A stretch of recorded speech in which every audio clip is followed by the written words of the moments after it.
आज के एपिसोड की शुरुआत में गौतम अनुपमा से पूछता है कि आपके पास क्या सबूत है कि ये मैंने ही किया है।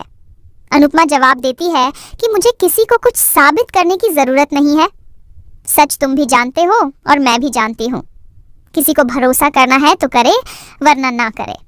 तुम चाहे कितनी भी कोशिश कर लो, लेकिन मुझे तोड़ नहीं पाओगे, क्योंकि मैं बार बार टूटकर जुड़ना जानती हूँ। जब तक मेरी बात थी तब तक मैं चुप थी। तभी मोटीबा कहती है कि अगर ऐसा है तो फिर आज तमाशा क्यों कर रही हो। अनुपमा गुस्से में कहती है कि आज मेरी टीम की बात थी। मेरी टीम के साथ कोई गलत करेगा तो मैं उसे नहीं छोड़ूंगी। आपको इसे बचाना है तो बचाइए, लेकिन मैं इसका पीछा नहीं छोड़ूंगी। अनुपमा पराग से कहती है कि अब तो आपको समझ आ गया होगा कि आपकी बेटी सही थी। ये आदमी ना तो भरोसे के लायक है और ना ही इस घर में रखने लायक है। मोटीबा अनुपमा से कहती है कि अब बस कीजिए। आपको जो बोलना था वो बोल दिया और आपको जो दिखाना था वो दिखा दिया। अगर आप हारी होती तो आपका ये तमाशा हमारे समझ में आता, लेकिन आप तो जीत गई हो, इसलिए अपने घर जाकर खुशियां मनाओ। हमारा सिर क्यों खा रही हो?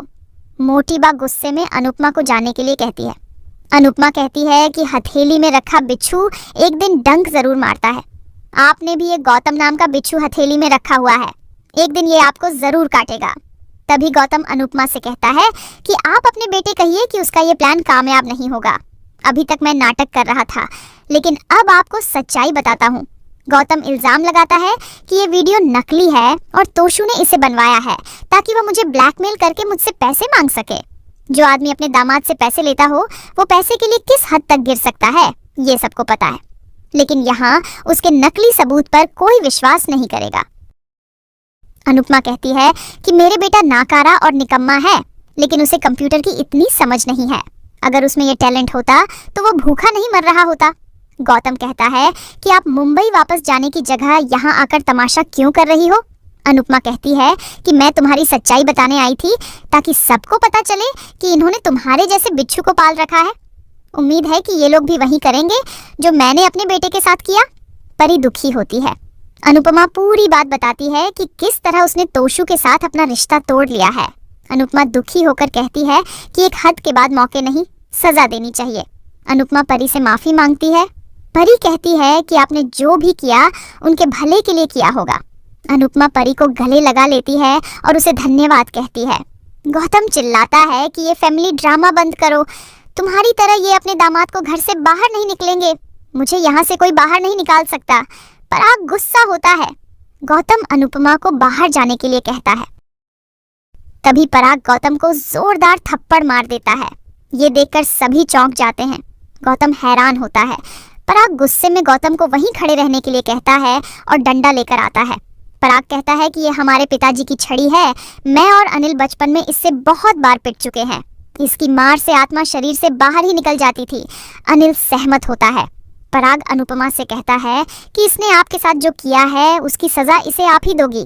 मेरा मानना है कि गलती नहीं हो सकती, लेकिन सजा पुरानी ही होनी चाहिए।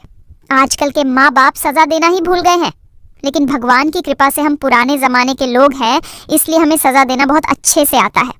पराग अनुपमा को डंडा देते हुए कहता है कि आप इसे क्या सजा देंगी, ये आप तय कीजिए। अनुपमा डंडा लेकर पराग को धन्यवाद कहती है। गौतम घबरा जाता है। इसके बाद अनुपमा गुस्से में गौतम को डंडे से पीटती है। गौतम चिल्लाता है, लेकिन अनुपमा नहीं रुकती और उसे भयंकर तरीके से पीटती है।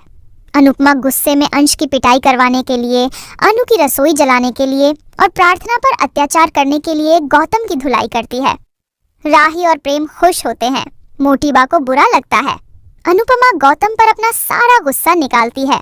गौतम को पीटते पीटते डंडा टूट जाता है। गौतम की हालत खराब हो जाती है।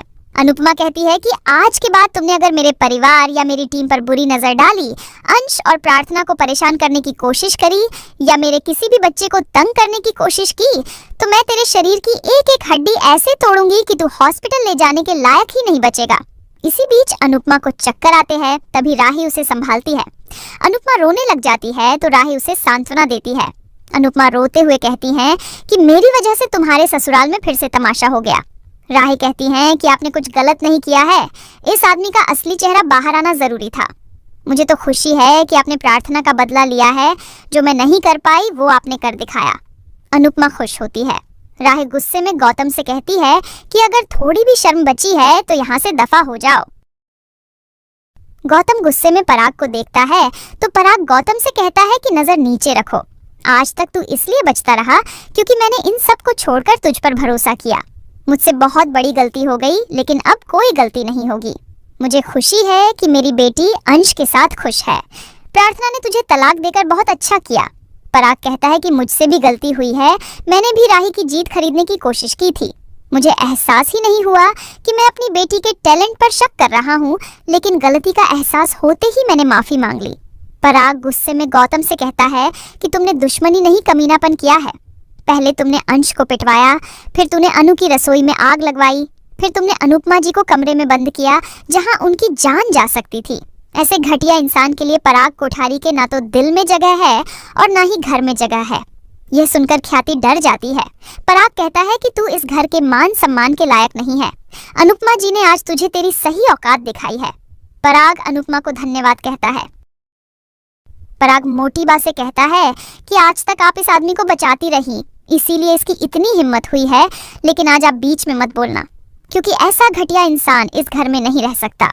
अनुपमा खुश होती है। पराग कहता है कि पराग कोठारी वो पहला बाप है जो अपने दामाद को विदा कर रहा है। पराग गुस्से में गौतम की कॉलर पकड़ता है और उसे घर से बाहर निकालने लग जाता है। मोटी बा पराग को रोकने की कोशिश करती है, लेकिन पराग धक्का मारकर गौतम को बाहर निकाल देता है।